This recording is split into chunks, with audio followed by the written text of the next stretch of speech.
Bonjour et bienvenue dans notre podcast Les humains derrière la recherche en soins palliatifs. Il s'agit d'une initiative développée par des étudiants au sein du Réseau québécois de recherche en soins palliatifs et de fin de vie, ou plus communément appelé RQSPAL. À chaque épisode, nous rencontrerons des étudiants, des chercheurs ou des bénévoles en soins palliatifs pour mieux comprendre leur parcours et plus précisément pourquoi ils ont choisi le domaine si mystérieux et empreint d'humanité que sont les soins palliatifs et de fin de vie. Donc, bonjour, bienvenue à notre nouvel épisode du podcast des humains derrière la recherche en soins palliatifs. Donc, aujourd'hui, l'épisode qu'on anime est un peu spécial. Il est différent de ceux qu'on a l'habitude de faire où on discute des cheminements, des parcours, des personnes qui font de la recherche en soins palliatifs. Donc, plutôt que de s'intéresser à cette thématique-là, aujourd'hui, on va discuter de self-care avec Camille Bourdeau, qui est étudiante au PhD en psychologie à l'Université de Montréal. Bonjour Liane, bonjour Sabrina. Bonjour Camille, merci d'avoir accepté de venir nous rencontrer aujourd'hui. Ça fait grand plaisir, j'ai hâte de discuter avec vous. Donc, je pense que ça va être vraiment apprécié comme épisode pour nos auditeurs. La santé mentale, le self-care, c'est quelque chose qu'on parle de plus en plus, qu'on met de plus en plus de l'avant, même si en tant qu'étudiant au cycle supérieur, ça peut être assez difficile d'arrimer tout ça avec nos exigences extérieures. Mais je pense que c'est pertinent qu'on adresse ce sujet-là aujourd'hui. Tout à fait, tout à fait. Surtout en contexte de fin de session qui approche. Tout à fait. Donc, en fait, pour notre discussion d'aujourd'hui, on va parler de qu'est-ce qui peut nous faire du bien quand que ça va moins bien, justement, quand on se sent débordé, quand on sent que les exigences extérieures, ça en est trop. On va parler de prendre soin de soi. Puis, en fait, c'est pas une recette magique, là. Je tiens d'abord vraiment à le préciser, là. C'est pas un one size fits all. Il y a tellement de possibilités, on est tous différents, puis ce qui peut nous faire du bien une journée, ça peut être pas efficace pour une autre journée. Fait que l'objectif, c'est pas de dire, pour aller bien, il faut faire X, Y. C'est vraiment pas l'objet de notre discussion aujourd'hui, c'est juste mettre de l'avant, là, qu'est-ce qui peut nous faire du bien de façon générale. Exactement. Puis aussi une stratégie, des fois, qui peut vous aider certaines fois, peut ne pas être utile ou pas être efficace, en fait, à d'autres moments. Donc, non seulement il y a des différences entre les gens, qu'est-ce qui va les aider ou moins les aider, mais aussi pour nous, selon les circonstances, puis qu'est-ce qu'on vit, en fait. Certaines choses peuvent fonctionner pendant un moment ou dans certaines circonstances, puis moins bien fonctionner pour d'autres. Tout à fait. Fait qu'on peut peut-être commencer par les petites bases, là, qu'est-ce qu'il faut se rappeler, là, qu'est-ce qui peut tout le temps être aidant là, au quotidien. Oui, ben, en fait, c'est sûr que si on va à la base de la base, c'est de s'assurer, en fait, que nos besoins de base, en fait, sont bien comblés et respectés. Quand on parle, par exemple, de ces besoins de base-là, on peut penser justement à l'alimentation, on peut penser aussi au sommeil et à l'activité physique. Donc, souvent, la première chose qu'on va couper quand on est dans une situation de stress ou qu'on vit énormément de choses ou des fois, on va le couper de façon volontaire ou parfois parce qu'on est stressé, anxieux, on va vivre de l'insomnie. Donc, c'est vraiment le sommeil. Évidemment, souvent, on va couper là-dessus parce que parfois, on a l'impression de ne pas être productif quand on dort parce qu'effectivement, on ne fait que dormir.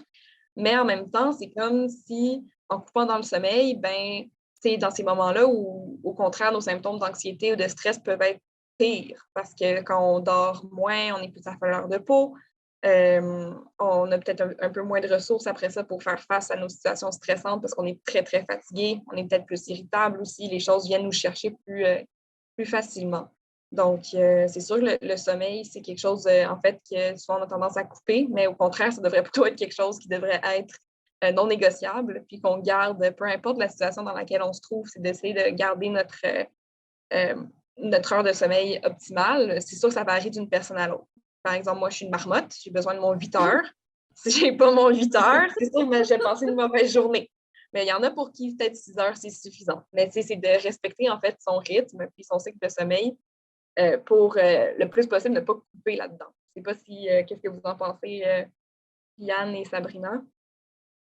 J'aimerais souligner que j'adore, ton introduction, tu parles de la base, puis c'est des choses, parfois on pense à des choses hyper compliquées, puis on se dit, ah, c'est ça qui va contribuer à mon bien-être, mais de retourner comme ça à la base, j'aurais pas pensé, mettons, tu m'aurais posé la question, Sabrina, je t'aurais dit manger du chocolat, je sais pas, des choses plus ça. Mais retourner au sommeil, c'est vrai. Puis personnellement, quand je suis stressée, tu as parlé d'insomnie. Je dirais pas que je fais beaucoup d'insomnie, mais mettons, tu sais, mes travaux, OK, j'ai pas avancé ma rédaction. C'est comme en réflexion et comme 3 heures du matin, bon, ça me dit non, on se calme, hein, tu vas pas rédiger à 3 heures du matin. Mais j'avoue que le sommeil est vraiment, on l'oublie souvent, mais c'est la première chose qui est perturbée quand on est dans une période de stress. Exactement. Puis aussi, en coupant dans le sommeil, on pense qu'on va être plus productif parce qu'on va avoir le temps de faire plus de choses.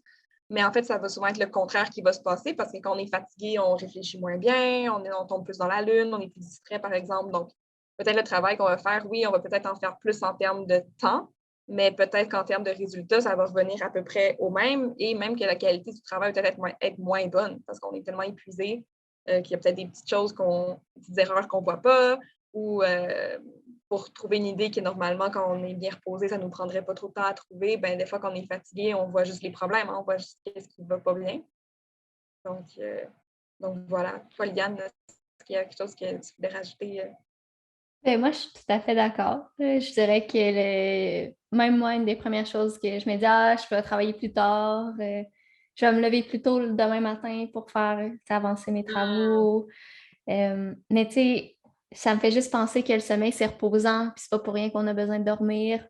On doit refaire nos batteries, notre énergie, on en a besoin pour travailler, là.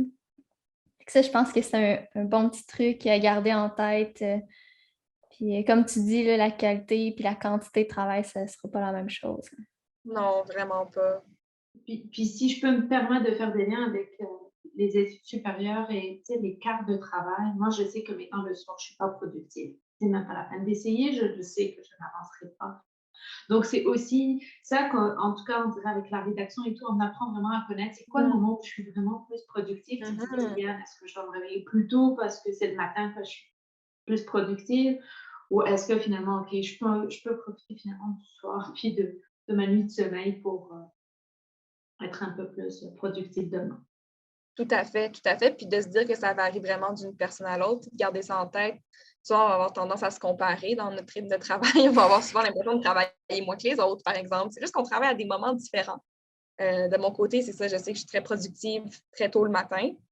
Puis en après-midi, je sais que ça avance pas. Donc, je vais faire des petites tâches, mettons, qui sont pas tant, je veux dire, qui ne demandent pas trop d'attention.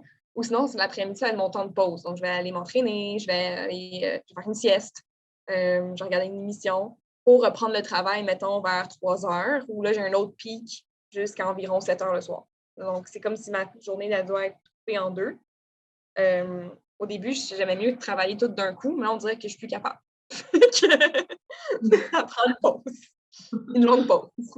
Ben, c'est correct, ça. Écoute, notre rythme et notre énergie changent, puis il faut savoir s'adapter aussi, puis écouter notre corps, nos besoins, puis dans ces moments-là. Tu as parlé d'aller t'entraîner, puis tu as parlé Oui, je fais un lien avec l'activité physique. Tu as dit qu'une des premières choses qu'on coupait quand on avait moins de temps aussi, c'est le sommeil, mais aussi le sport, tu sais, mettre ça de côté, plus le temps de tout faire ça. Mais il y a des tellement. bénéfices à s'entraîner ou à bouger au moins. Oui, vraiment. Puis ça peut être n'importe quel sport. Tu sais, c'est pas obligé qu'on aille courir un marathon ou c'est sûr qu'il y a des moments, par exemple, où est-ce qu'on est peut-être plus occupé, peut-être qu'on veut moins aller s'entraîner, mais souvent, c'est dans les moments de stress où notre corps a le plus besoin de dépenser de l'énergie parce qu'on accumule le stress. Donc, c'est peut-être trouver d'autres façons d'aller prendre une marche, par exemple. C'est pas obligé d'être un gros sport, de s'entraîner pendant 3 heures ou mais moins d'aller prendre l'air, de bouger un peu. On sait que ça aide pour diminuer le stress. Puis aussi, c'est peut-être aussi une belle occasion de pouvoir socialiser, de faire du sport. Moi, je sais que je vois souvent des amis, par exemple, pour prendre des marches, pour aller au gym. Ça peut être pour aller, là, par exemple, avec des collègues, on s'inscrit au club de triathlon du septum. Donc, mais on fait ça en gang, en se disant que c'est un club, donc c'est pas compétitif. C'est vraiment comme pour avoir une certaine routine pour faire du sport. Mais c'est aussi une des premières choses qu'on va couper quand on va être stressé. Puis on tombe un peu dans une roue, dans un cercle vicieux, hein, parce qu'on sait que le sport, ça aide à nous détendre, mais ça peut nous aider à avoir un meilleur sommeil. Donc, le fait aussi après ça de moins dormir, on sent qu'on a moins d'énergie, donc on sent qu'on va moins aller s'entraîner, donc là, on va encore moins dormir. Donc, assez facilement, on tombe un peu dans une spirale infernale, là. Moi, j'aimerais comme comme ça, naturellement, d'avoir des conseils, parce que je pense que c'est l'aspect que je coupe le plus. Ça fait un bail que je ne suis pas allée m'entraîner. Peut-être tout ce que je peux faire, c'est une petite marche, parce que mes journées comme finissent tard, puis parfois je suis juste fatiguée, pas envie d'aller m'entraîner. Mais pour vous motiver, qu'est-ce que vous faites, vous? Est-ce que vous l'inscrivez dans l'agenda? Est-ce que c'est comme des jours bien précis? C'est quoi Mhm. vos trucs et astuces? Oui, ben, c'est une super de bonne question parce que c'est facile aussi de rentrer dans notre, tu sais, dans notre spirale aussi de travail. Donc, moi, ce que je fais, je l'inscris, comme tu dis, je l'inscris à mon agenda. Ça fait partie de ma routine. Donc, je sais que tel jour et tel jour, je vais m'entraîner. Il y a aussi le fait, je pense qu'il y a beaucoup la notion d'objectif réaliste. C'est peut-être te dire, ah, je vais aller au gym 6 fois cette semaine. Ben là, non, c'est pas possible. Fait que, c'est comme. Donc, c'est peut-être de dire, OK, ben, je vais commencer par y aller 1 fois par semaine. Puis de trouver un moment dans ton agenda où est-ce que tu vas, puis tu t'en tiens à ton agenda. On essaie de ne pas se dire que c'est en fait une période de temps libre, puis après ça, se prendre des meetings ou des trucs comme ça. C'est non, on rentre dans l'agenda comme si c'était quelque chose d'officiel. En fait, c'est officiel, c'est comme un peu un engagement envers soi-même. Donc, je pense que c'est de le mettre dans la routine. Puis je pense aussi, c'est de prendre un moment après avoir fait du sport, peu importe l'intensité, peu importe qu'est-ce que c'est, mais de regarder comment tu te sens après. Puis, souvent, on a l'impression qu'on va être encore plus stressé, qu'on perd du temps parce qu'on n'est pas en train de faire ce qu'on a à faire. Mais au contraire, ça recharge nos batteries, puis on va se sentir des fois même plus énergisé, plus détendu, donc plus disposé à travailler et à faire nos tâches. Donc, c'est de comme prendre un petit 2 minutes après une séance d'entraînement, après une marche, une randonnée, peu importe, puis de voir comment est-ce que vous vous sentez, puis de se dire, hey, ben, à chaque fois que je bouge, je pourrais me sentir comme ça. Moi, c'est quelque chose qui m'aide. Puis de ce que je comprends, c'est de prendre le pouls un petit peu. C'est quoi mon rythme d'énergie? Est-ce que je suis comme j'ai tellement d'énergie que je veux lancer comme un quart de travail, ou est-ce que finalement peut-être me reposer un petit peu parce que les batteries sont plus à plein? Mais si je comprends bien, ça nous aide aussi à orienter comme la partie qui vient après le sport. Qu'est-ce que j'ai envie de faire avec mettons, ces 2 heures ou cette heure qui suit mon activité, c'est ça? Exactement. Oui, je pense que c'est une. J'avais jamais pensé à ça, c'est comme se donner du feedback, dans le fond, de prendre le Oui, temps de s'ancrer Ouais. dans le moment présent, puis de se donner du feedback sur comment on s'est senti, comment on se sent présentement. Puis c'est comme du renforcement positif qu'on s'offre à nous-mêmes de cette façon-là. C'est vraiment une bonne idée. puis quand on rechigne un peu à y aller, c'est de se dire, ah, ben, par exemple, Camille, souviens-toi quand tu es allé t'entraîner la semaine passée, comment ça t'a fait du bien, que tu te sentais bien après. Donc, ça peut être aussi quelque chose qui peut nous motiver à y aller, de se rappeler comment ça nous fait du bien, puis comment on s'était senti la dernière fois qu'on est allé, par exemple. Donc, ça peut nous encourager. Peut-être ça peut être aussi une bonne motivation, en fait, pour le faire. Oui, puis pour ma part, tantôt, tu parlais de pas nécessairement se donner à 2000% ou pas d'y aller 6 fois semaine.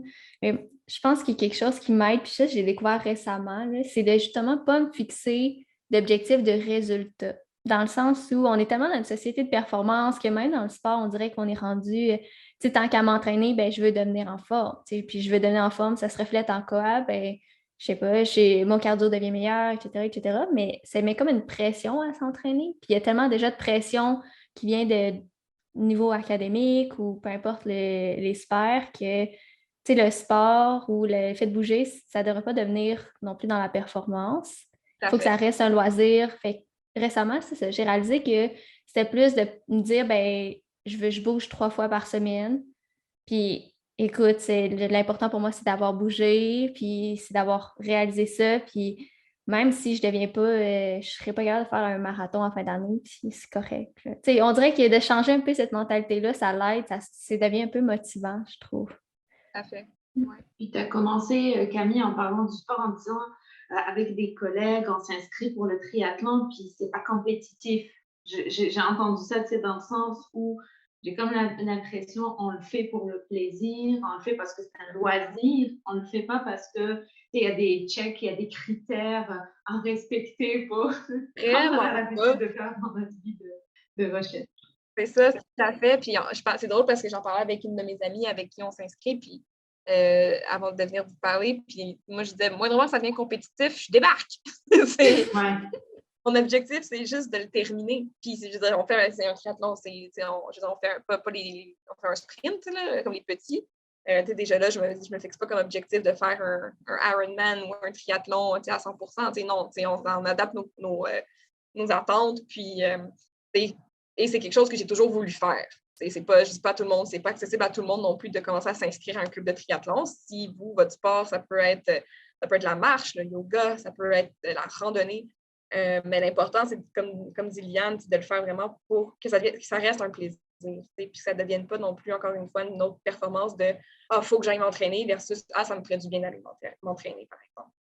C'est vraiment bien dit, je trouve. Fait que, dans le fond, si on continue avec nos bases, avec l'activité physique, le sommeil, ben, il y a aussi l'alimentation qui est vraiment un élément important qu'on oublie souvent. Donc, on peut aussi mettre de côté quand on est occupé. Je ne sais pas pour vous, mais moi, je mange un peu moins bien quand je suis dans un gros rush. En même temps, c'est aussi une façon de se faire plaisir. Donc, moi, je dis que c'est pas non plus de mettre ça aux poubelles.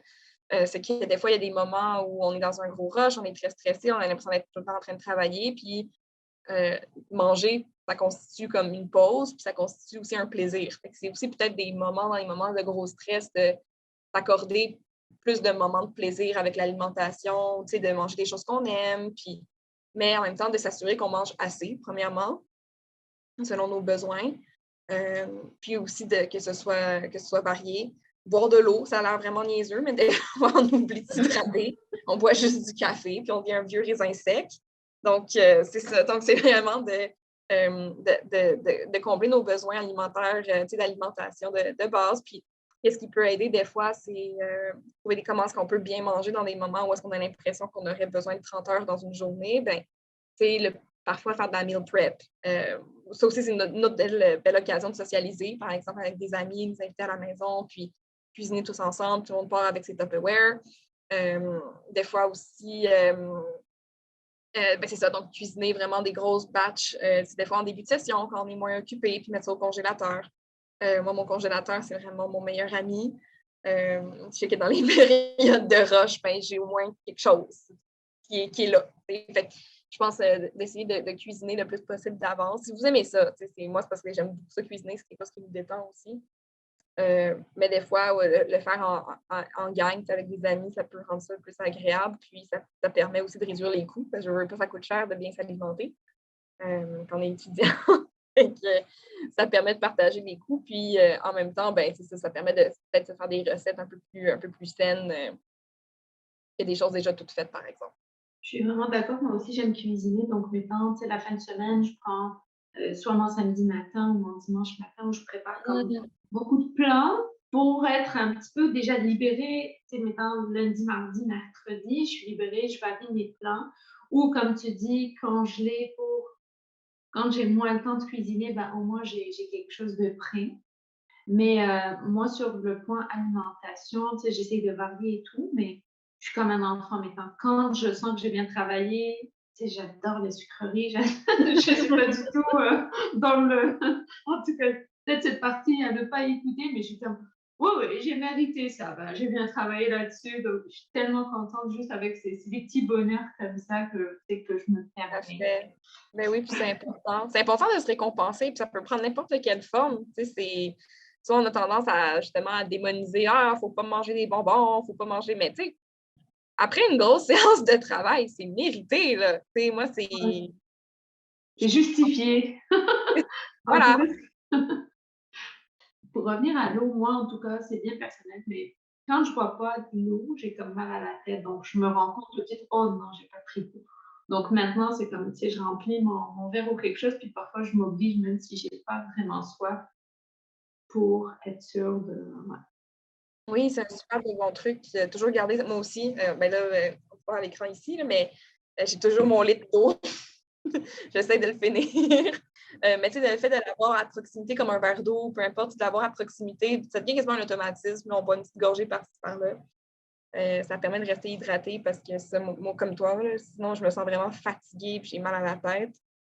Puis souvent, ça va être parmi plein d'autres sources, mais souvent, ça va être quelque chose que je peux remarquer, c'est que je bois pas assez d'eau dans ces moments-là.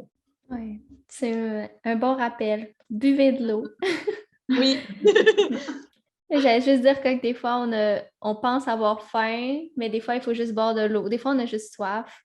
Bref, les signaux de satiété, les démêler, les écouter, c'est bien pratique. Oui, exact. Ça pourrait être le sujet d'un autre podcast, ça aussi. Mais ça pour dire que, tu sais, Sabrina, je trouve ça vraiment un bon point, ce que tu as dit tantôt, c'est comme de revenir aux bases, tu sais, on peut... C'est sûr que là, c'est vraiment des choses... c'est les premières choses peut-être à regarder, tu sais, quand on sent stressé, quand on sent débordé, c'est de se demander comme est-ce que mes besoins de base sont comblés, tu sais. Puis des fois, juste travailler là-dessus, tu sais, essayer de rectifier certaines petites choses sur ces choses-là, c'est fou l'effet que ça peut avoir sur notre bien-être, tu sais. Après ça, si vous dites, on peut regarder d'autres façons aussi justement de prendre soin de soi une fois que les besoins de base sont comblés. Il y a toutes sortes de façons, justement, après. Puis, juste un dernier peut-être commentaire sur les besoins de base. C'est quelque chose qu'on peut mettre en place même quand on n'est pas dans une période de gros stress ou même quand ça Ah va oui, bien. Puis souvent, c'est dans ces périodes-là que c'est plus facile à instaurer parce que justement, tout va bien, on sent qu'on a plus d'énergie, qu'on a plus de temps. Fait que souvent, si dans ces moments-là, il y a une certaine routine qui s'établit ou tu sais, des trucs qui font déjà du bien dans cette routine-là, ben, c'est plus facile de les conserver après. vraiment, vraiment, vraiment. Pour les autres trucs, ben, je sais pas, il y en a tellement que on dirait que je sais pas par où commencer. C'est vrai qu'il y en a une panoplie. Hein? On peut lire toutes sortes de livres de self-help, puis de techniques, en fait, c'est ça, pour prendre soin de soi, qui sont certaines plus complexes que d'autres plus facilement applicables à la vie de tous les jours. Peut-être commencer par qu'est-ce qui. C'est en fait se questionner sur c'est quoi en fait nos loisirs, qu'est-ce qu'on aime faire pour se faire du bien, pour avoir du plaisir, puis de s'accorder peut-être un certain moment chaque jour pour ces choses-là. Puis d'y aller en fait de façon réaliste, encore une fois, de se dire, OK, ben par exemple, je vais regarder 3 heures de ma série, ben peut-être qu'en fin de session, c'est pas possible de faire ça, tu sais. Mais on peut dire, ah ben quand j'aurai fini tous mes examens, quand j'aurai remis tous mes travaux, je vais me faire une journée Netflix, that's it, puis ça va être ça. Mais peut-être que qu'est-ce qui est plus réaliste, c'est de se dire, OK, ben je me garde un 30 minutes par jour pour regarder mon émission, tu sais, ou je me garde un 30 minutes par jour pour justement, je sais pas moi, pour jouer à des jeux vidéo, pour, peu importe, quelque chose qui est une activité qui nous fait du bien. Puis des fois, c'est ça, quand on est très, très anxieux, très stressé, qu'on se sent vraiment débordé, ben des fois, c'est 20 minutes ou 30 minutes pour vraiment juste regarder une série, ça peut être très, très ardu. Mais encore une fois, un peu comme le sport, de le mettre dans la routine, de dire, ben avant de me coucher, par exemple, je vais prendre le temps de regarder mon émission, par exemple. Ça peut aussi aider aussi à se détendre. Puis ça fait qu'on ne fait pas que travailler non plus dans la journée. C'est quelque chose que je fais souvent, regarder une émission avant de dormir mes parents. En tout cas, on dirait que c'est le moment où je m'évade un peu de toutes les obligations. Parfois, tu sais, c'est juste des vidéos drôles aussi. C'est comme finir la journée sur un, sur un menton. Ouais, c'est des choses que j'utilise, disons. Oui, puis par rapport aux loisirs, je dirais que ça me fait penser dans les fins de session, tu sais, de gérer son temps, puis dans la gestion du temps, ça inclut aussi tu sais, le sommeil, les activités physiques, les loisirs, penser à manger. Et je sais pas, moi, j'aime bien planifier mon horaire, tu sais, souvent à chaque semaine, voir qu'est-ce que j'ai. Mmh. Puis souvent, j'oubliais justement les bases. Tu sais, je me disais, ah, dans ma semaine, on fait du 8 à 4, je peux travailler tout le temps, non-stop, de telle heure, telle heure. Mais tu sais, ça ne marche pas comme ça dans la réalité. Fait que de prévoir ces moments-là de loisirs, de qu'est-ce qu'on aime, de qu'est-ce qui nous fait du bien, puis de les mettre à des moments clés où notre concentration est moins bonne. euh, Parce qu'on le sait justement, comme par exemple, toi, tu disais dans l'après-midi, il te faut une pause, ben, tu sais, de capitaliser sur ces moments-là pour prendre soin de soi. Tu sais, de pouvoir décrocher sans avoir l'espèce de petit sentiment de culpabilité, genre, ah, je pourrais être en train de travailler encore, tu sais, parce que en tout cas, moi, ça peut m'arriver, là. Avoir de la difficulté à décrocher entre travail et loisir, fait, de le mettre dans son horaire, de bien gérer son temps, puis ça peut faire diminuer le stress aussi, là. Oui, exact. Puis ça, un Mm. truc clé que tu as dit, je pense, c'est de prendre des pauses. Mhm. C'est un peu comme C'est ça, de se dire que parfois qu'on va perdre du temps si on prend une pause, qu'on va être justement que c'est moins efficace si on arrête. Mais à la place, ça va plutôt faire le contraire. Je sais pas, Yann, si tu peux te lancer dans ta métaphore du bûcheron. Ben, en fait, c'est une métaphore que j'ai lue dans un livre, puis c'est un bûcheron, puis en fait, il y a une scie, puis il scie des arbres, et c'est une deuxième personne qui le rencontre, dit: Ah, t'as l'air de travailler vraiment fort, depuis combien de temps est-ce que tu scies les arbres? Puis il lui répond: Ah, ça fait 5 heures que je fais ça, puis j'ai encore tous les restes des arbres, tu sais, ils montent une forêt. Puis fait que là, la deuxième personne dit: Ah, tu voudrais pas prendre une pause pour aiguiser ta scie, ça pourrait aller plus vite. Mais le bûcheron, il dit: Ben non, mais je suis trop occupée à. Tu sais, je peux pas aiguiser ma scie, je suis trop occupée à scier les arbres. Et tu sais, ça illustre un peu le paradoxe. C'est comme si on est trop dedans, puis dans le fond, ça va demander plus d'énergie pour couper les arbres, plus d'énergie pour faire notre travail, que si on prenait une pause, puis cette pause-là va nous permettre de nous ressourcer, d'aller chercher nos énergies, puis quand on va se remettre au travail, bien, on va avoir les idées plus reposées, on va peut-être être moins stressé, plus focus, puis ça va être plus d'un travail de qualité même. Là. Mm-hmm. Exactement. Ça change un peu ce qu'on dit par rapport au sommeil aussi. Oui, exact. Non, sinon, il y a tellement d'exemples comme ça que personnellement, moi, je les trouve parlants. Là. J'aime bien les métaphores, j'aime bien. Puis sur Internet, il y en a une panoplie là, qui existe. Tu sais, la même chose, comme on ne peut pas boire dans une tasse vide. Fait que des fois, il faut prendre le temps de la remplir parce qu'on ne peut pas boire, c'est ça, à l'infini. Puis ben, notre énergie, c'est la même chose. On ne peut pas juste essayer de vider notre énergie tout le temps, tout le temps. À un moment donné, il faut qu'on recharge nos batteries. Puis plus, j'ai l'impression que pour moi, plus j'attends longtemps avant de les recharger, plus c'est long à charger. Tu sais, c'est un peu la même chose que. Exact. Tu sais, c'est la même chose que n'importe quel appareil. Si tu te rends à bout à 5 de batterie, ben, ça va prendre plus de temps à charger.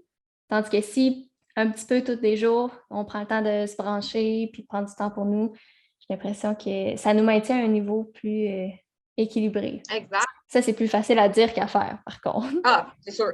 Nous, on dit des choses, mais tu sais, après ça, les bottines ne suivent pas toujours les babines, hein? Mais on fait notre possible.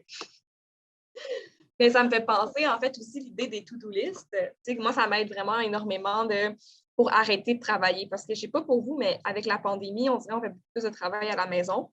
Ça donne un peu l'impression qu'on pourrait constamment être en train de travailler. Moi, ma chambre, mon bureau est dans ma chambre, ma table de travail. Donc, c'est assez facile de me dire encore un peu. Puis, à partir d'un certain moment, c'est que je pourrais être constamment en train de travailler. Puis, nous, on ne veut pas ça parce que c'est comme ça qu'on va arriver à l'épuisement.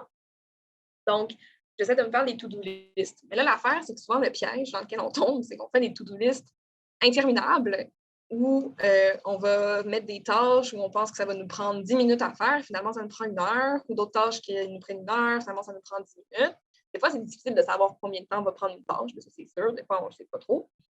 Donc, de faire des to-do list puis de se dire, vraiment dans les moments où je suis vraiment dans le jus, ça a peut-être l'air un peu obsessionnel, mon affaire, mais c'est de mettre du temps pour chaque chose.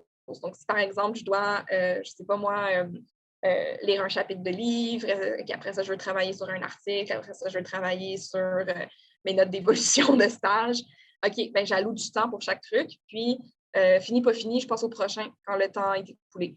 Vraiment pour avoir aussi l'impression d'avancer. Parce que des fois, quand on travaille trop sur la même chose pendant vraiment longtemps, puis on a l'impression de tourner en rond, versus d'être capable, puis je pense aux études supérieures, c'est ça le gros défi, c'est d'être capable de faire plusieurs choses en même temps. Puis au lieu de faire qu'une seule chose à la fois de façon très intense, je pense que c'est important, en fait, pour, de un, avoir l'impression d'avancer, puis de deux, ben, pour avancer aussi, de donner du temps un peu dans chaque tâche, puis de s'accorder un certain temps, une certaine quantité de temps pour chaque chose, mais de passer au suivant quand c'est pas fini. Donc, c'est sûr, c'est pas facile non plus à appliquer, mais ça évite aussi en même temps de se surcharger. Donc, c'est à la longue, en regardant toute la to-do list, puis en additionnant toutes les heures, on tombe à une journée de 10 heures de travail, ben c'est peut-être pas réaliste. C'est peut-être mieux de couper ça en deux, ou de trouver une façon, en fait, de mieux de répartir ça de façon un petit peu plus, un peu plus réaliste. Oui, c'est un vraiment bon point. Hein. Puis moi, ça me fait penser que pour se fixer des objectifs d'une to-do list, on n'est pas tout le temps très bon. Souvent, on va écrire des trucs, des objectifs justement irréalistes, tellement vagues que cet objectif-là pourrait être découpé en comme 8 sous-objectifs qui seraient beaucoup plus efficaces. Ça, c'est comme les objectifs SMART, là, de prendre le temps de... en fait, c'est pour qu'ils soient spécifiques, mesurables, atteignables, réalistes puis temporellement définis. Et si on essaie de justement fixer notre to-do list, comme tu dis, avec ces objectifs-là, en plus d'une quantité de temps, ça peut être, c'est motivant parce que ça te permet de faire check sur ta liste plus souvent. C'est comme un petit renforçateur. Puis en même temps, ça te permet de mieux évaluer la quantité de travail que tu as parce que de juste de dire, ce matin, je travaille sur mon introduction. Tu sais, de rédaction, c'est tellement vague, mais j'ai fait ça pendant longtemps. Puis là, juste le temps que tu t'assois et que tu planifies qu'est-ce que tu veux dire par travailler sur ton introduction, que tu perds 1 heure et quart, juste pour comprendre où tu veux t'en aller avec ça.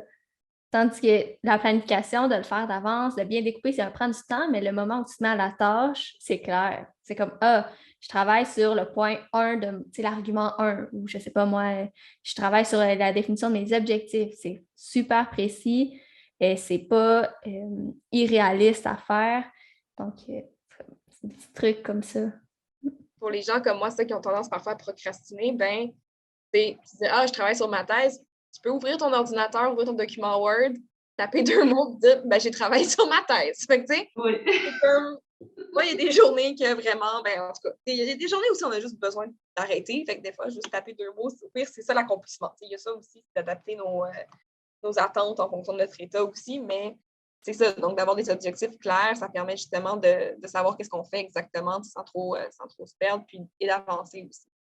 Puis, tu sais, je pense, en tout cas, moi aussi, j'ai déjà fait cette erreur de mettre un bloc de 4 heures, rédaction de ta recension. OK, puis finalement, c'est comme, non, c'est un peu plus, ça prend un peu plus de temps que juste ça, mais ce matin, on a fait des séances de rédaction en groupe.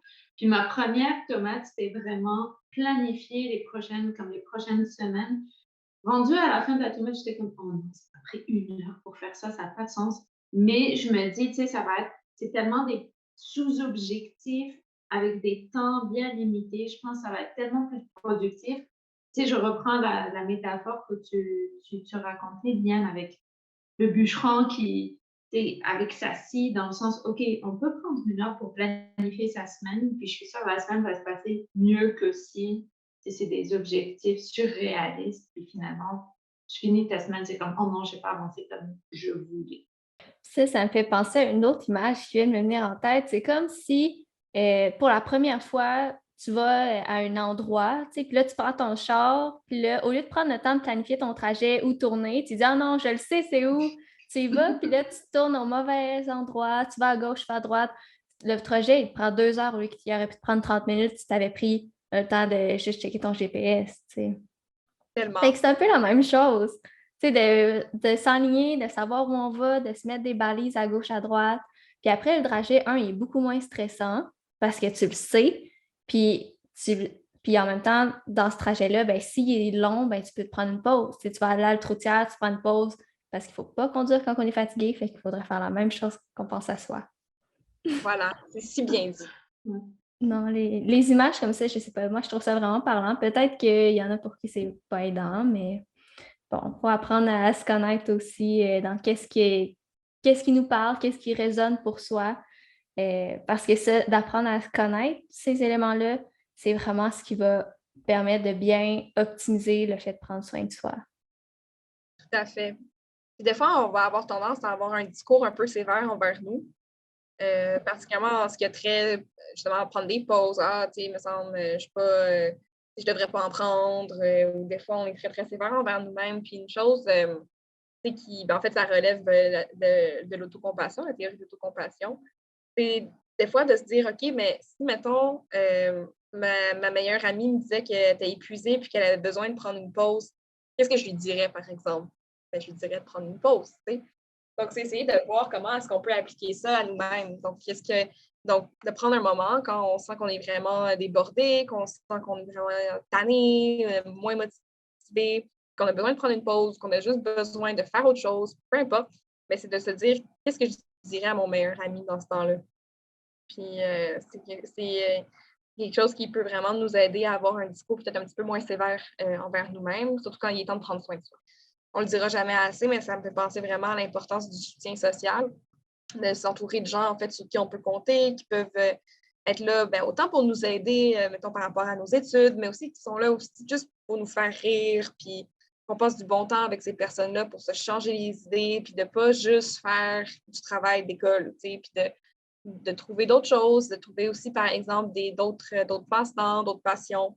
Des fois, on oublie un peu on est qui, je pense, quand on est les deux pieds dans les études supérieures. Fait que, je pense que de s'entourer de gens qui sont bienveillants envers nous, puis envers qui nous, on est bienveillants aussi, c'est quelque chose aussi qui peut vraiment nous aider. Puis je pense que quand on se sent vraiment anxieux ou stressé, pouvoir en parler aussi avec ces personnes-là. Puis des fois, ils peuvent apporter un bon point de vue, ils ne sont pas dans nos souliers, puis ils peuvent vraiment nous apporter une autre perspective ou juste ventiler ou justement comme faire une autre activité pour se changer les idées. Je pense que de bien s'entourer puis d'en parler quand on ne se sent pas bien, c'est super important.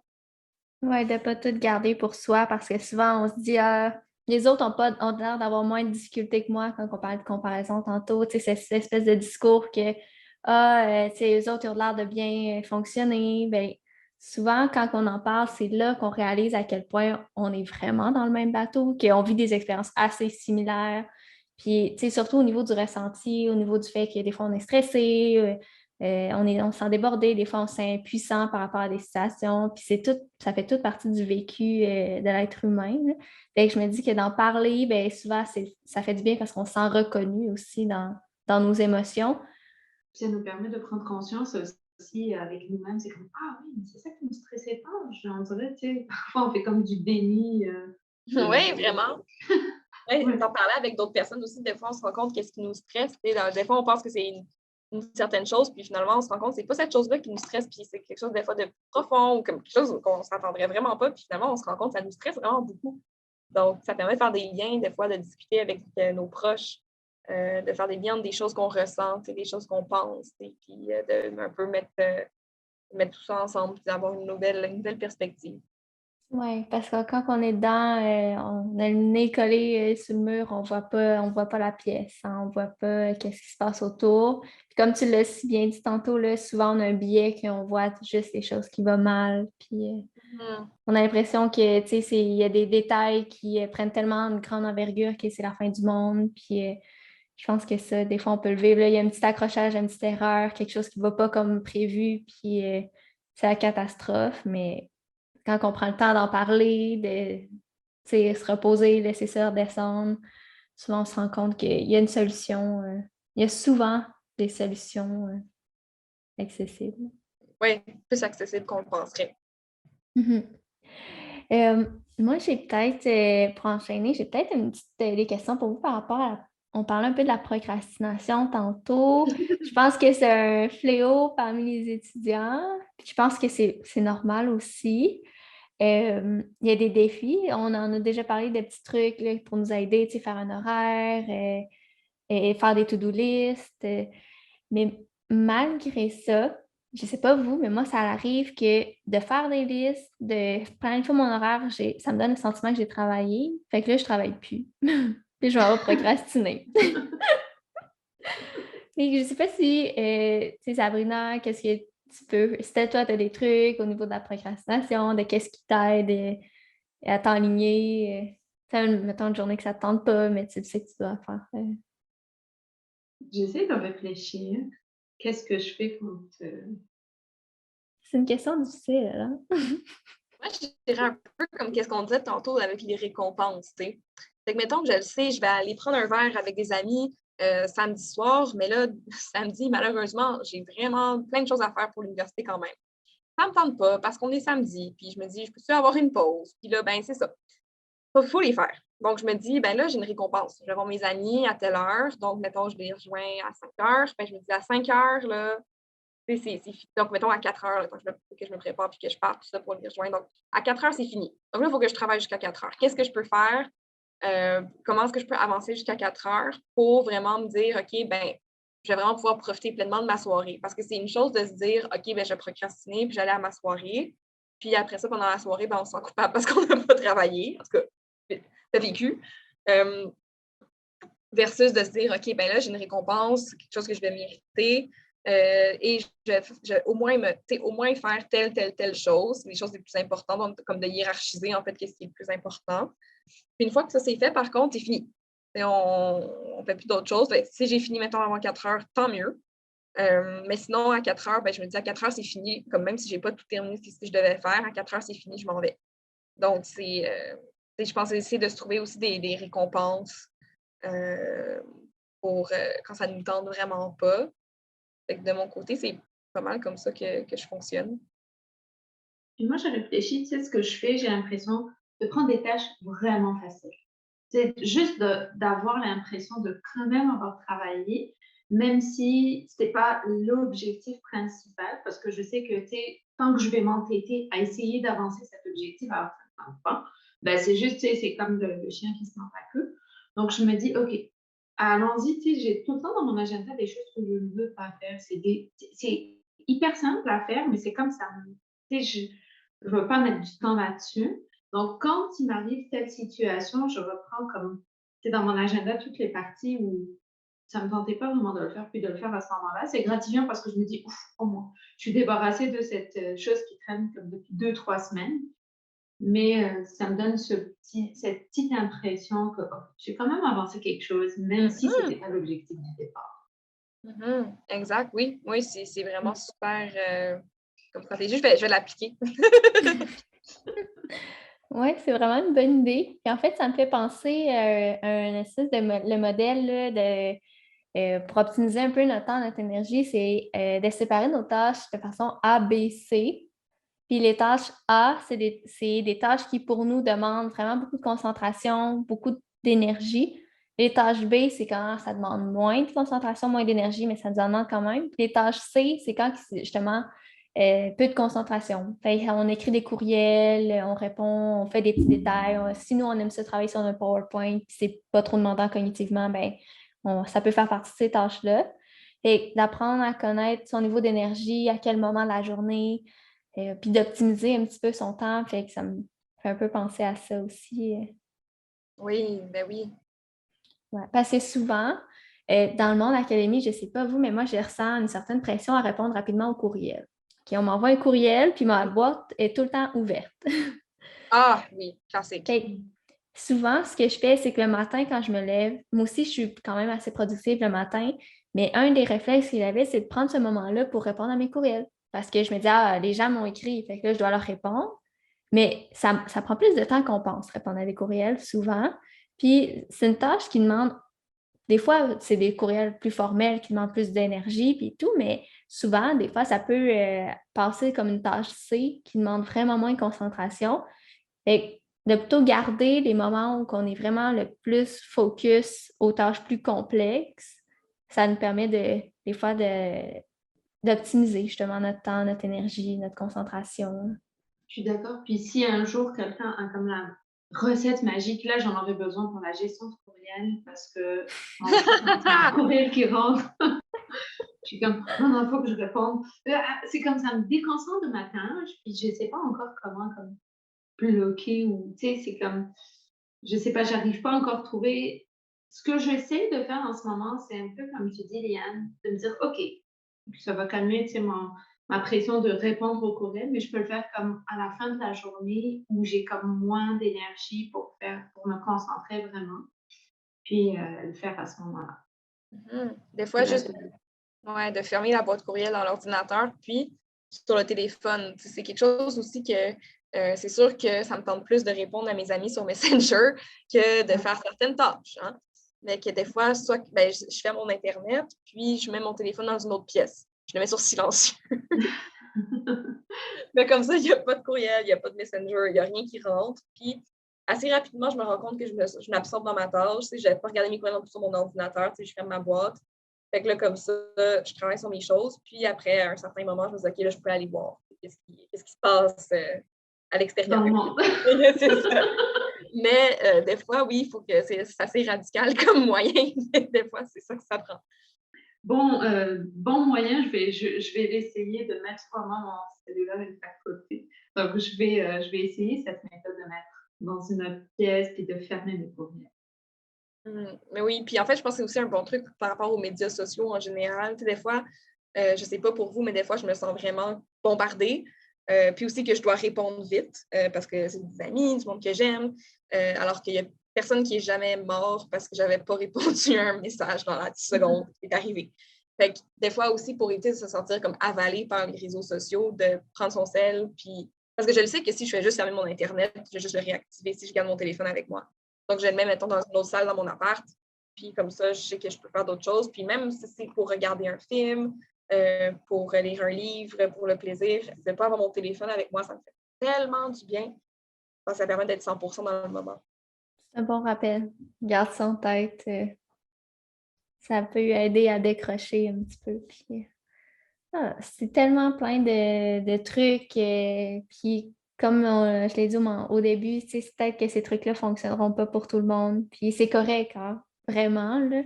Nous autres, on en discute. Puis, peut-être qu'il y a une journée où ça fonctionne, une journée où ça ne fonctionne pas. Des journées qui sont plus difficiles que d'autres. Puis, je pense que c'est correct de le reconnaître aussi. Puis, il existe une panoplie de ressources aussi, je tiens à le mentionner, là. C'est des ressources, que ce soit fournies par les universités, par des organismes à but non lucratif, qui mettent en place des trucs pour soutenir aussi quand ça va moins bien, que ce soit au niveau académique, personnel, relationnel. Il y en a vraiment plusieurs, là. Ça me fait penser, Camille, à ton projet que tu mènes avec la COVID. Puis, Exactement, oui, c'est un projet communautaire pour aider les jeunes à se relever de la pandémie. Puis, c'est ça, on développe par le biais de toutes sortes d'ateliers de groupe, des différents moyens que les jeunes peuvent prendre pour prendre soin d'eux-mêmes dans le contexte de pandémie. Puis, ça me fait penser à quelque chose aussi qu'on n'a pas tellement abordé, c'est de reconnaître les signaux que quand on se sent fatigué, quand on sent qu'on est anxieux ou qu'on sent que ça va moins bien. Puis ces signaux-là, tu sais, souvent, on va avoir tendance à les ignorer parce qu'on se dit « Ah, il faut que je travaille, il faut que je fasse mes tâches, j'ai des délais à respecter. » Puis des fois, c'est d'écouter en fait ces signaux d'alarme-là, puis justement de les observer, puis de les accueillir et ensuite d'y répondre. Ça peut vraiment, en fait, c'est ce qui va contribuer au fait qu'on ne va pas qu'on va pas vider notre batterie complètement. Donc, d'y aller peut-être plus par prévention que dès qu'on sent des signaux de fatigue, des signaux de stress, de se questionner sur qu'est-ce qui me fait sentir comme ça, puis qu'est-ce qui me ferait du bien, avant de vraiment crasher, puis qu'on n'ait plus aucun jus dans notre batterie. ouais, c'est vraiment pertinent, là, ce que tu viens de dire, parce que j'ai l'impression que pour moi, là, je vais parler pour moi, c'est vraiment difficile de les reconnaître. Puis on dirait que dans cette société-là de performance qu'on est, j'en ai parlé un peu tantôt, puis je pense qu'on pourrait vraiment en parler longtemps, fait que j'embarquerai pas là-dedans, mais juste au cycle supérieur, doctorat en psychologie, on a mille et une choses à faire, puis peu importe notre domaine d'études, on est tout le temps super occupé, on est impliqué à gauche, à droite, puis souvent on le fait parce qu'on aime ça. Puis on oublie de regarder aussi à l'intérieur de soi, puis des fois, il y a des signaux que personnellement, ça m'a pris du temps à les associer à de la fatigue. Ah oui, tellement. On dirait que je n'étais tellement pas conditionnée à dire OK, ça, c'est peut-être parce que mon corps est fatigué ou ma tête est fatiguée. On dirait que j'étais juste dans ben non, je suis capable, je suis encore là dans je peux le faire. Ah oui, je peux prendre un autre projet, je peux m'impliquer à gauche, à droite, c'est le fun. Puis les projets sont tous super stimulants, souvent, sont tous super intéressants, c'est des gens passionnés. Fait quand ils nous en parlent, moi, dire non, c'est un apprentissage aussi.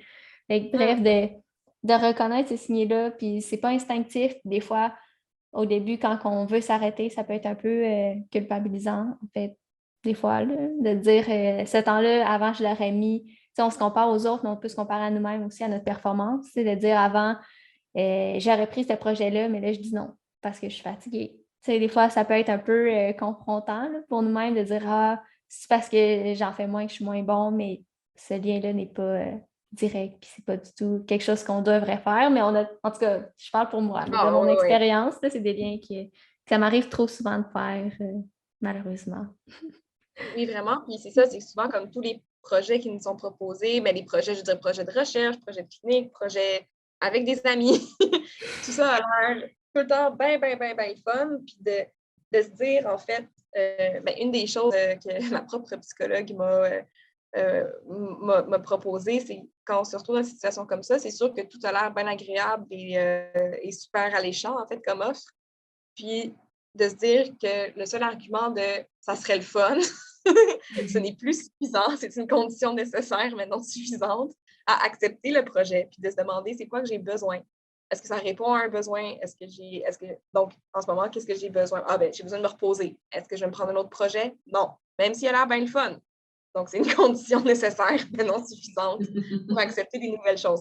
Ça a l'air vraiment niaiseux, mais quand elle m'a dit ça, j'ai eu une épiphanie. Ça avait tellement de sens. Donc, je tenais à vous le partager. Je pense que c'est quelque chose qui peut servir à beaucoup de monde. Surtout quand on est enthousiaste et qu'on a le goût de s'impliquer partout parce qu'on est curieux, on a envie d'essayer des nouvelles choses. Mais c'est ça. Donc, de se dire qu'il faut que ce soit le fun, mais il faut aussi qu'on en ait besoin. Ça respecte nos besoins. Celui-là, je le garde en gras dans ma tête pour me souvenir. C'est comme quand on surligne quelque chose qui est surligné. Parce qu'en effet, moi, je suis tellement admirative aussi des gens qui disent « Ah, tu sais, j'ai revu mes engagements, puis là, je pense que c'est un petit peu trop. » Je suis tellement admirative, je me dis « Oh, wow! » Tu sais, parce que pour revenir un peu à ce qu'on disait tout à l'heure, Liane, c'est culpabilisant comme « Oh non, dire non, mais c'est un apprentissage. » Donc, je vais utiliser est-ce que c'est une condition suffisante, mais je vais l'utiliser pour mes prochaines sollicitations ou implications. C'est la première fois que je l'entendais, fait que je pense que comme Sabrina, Oui. on va mettre des highlights. Voilà, on regarde ça. Est-ce que j'en ai besoin? Oui. Je trouve ça vraiment plaisant. Écoute, moi, j'ai l'impression qu'on pourrait continuer à en parler vraiment longtemps, mais j'ai l'impression que c'est un beau message de fin, tu sais, de dire souvenez-vous, est-ce que vous en avez besoin? Le plaisir, c'est pas suffisant, c'est nécessaire, mais c'est pas suffisant. J'ai l'impression que si les gens du podcast pouvaient retenir juste ça, ça serait déjà beaucoup parce que ça fait des liens avec tout. Tu sais, de prendre le temps de prendre soin de soi, de faire du sport, de bien s'alimenter, de socialiser, de gérer son horaire. On dirait que ça peut faire tous des liens avec comment ça peut t'aider de qu'est-ce que tu as besoin pour répondre à tes besoins, dans le fond. Ouais.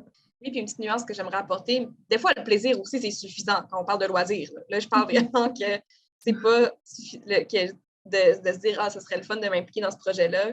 C'est vraiment pour des projets de grande envergure qui vont nous demander du jus, du temps, un gros engagement. Mais par exemple, aller jouer à des jeux de société chez des amis pour une soirée, ben, c'est pas mal pour le plaisir. Et c'est une condition suffisante pour y aller. Donc, je ne peux pas non plus dire qu'il faut toujours y aller selon la possibilité. C'est vraiment pour les projets.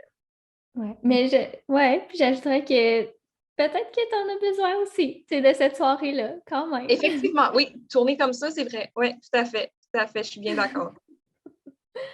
Non, mais merci pour vrai d'être venue discuter avec nous, Camille. J'aime full ça, parler de tout ça avec toi. Merci beaucoup. Merci de l'invitation. J'ai eu beaucoup de fun. Ça m'a rappelé quelques petites stratégies que je pourrais commencer à appliquer. Ouais. Merci pour ta générosité, Camille, puis ton enthousiasme aussi. En t'entendant, on a envie de mettre en place plein de choses sur le self-care. Puis j'avais envie de rajouter, des personnes, des auditeurs, n'hésitez pas à commenter parce que c'est quand même un podcast qui est assez spécial dans le sens si vous avez d'autres conseils à donner ou si vous mettez en place des choses que Camille nous a partagées, par exemple, aujourd'hui, quel est votre feeling, est-ce que vous avez aimé ou pas. Donc, vraiment, partagez-nous aussi vos impressions. C'est super. Je serais curieuse d'entendre ça si vous commentez les stratégies que vous appliquez pour vous-même. Ça peut aider d'autres personnes aussi à en découvrir des nouvelles. Oui. Tout à fait. C'est en parlant davantage et davantage qu'on va ça va peut-être nous aider aussi à accepter, parce que ça devrait être naturel de prendre soin de soi. Fait que, ouais.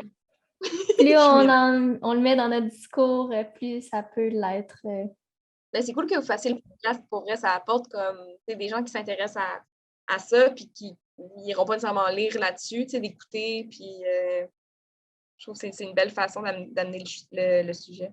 Ben oui, c'est notre objectif, un de nos nombreux objectifs avec cette plateforme-là. Good. Bon, ben, je vous souhaite une belle fin de journée puis merci pour l'invitation, c'était vraiment chouette. Merci à toi. Merci pour ta présence. Bye bye.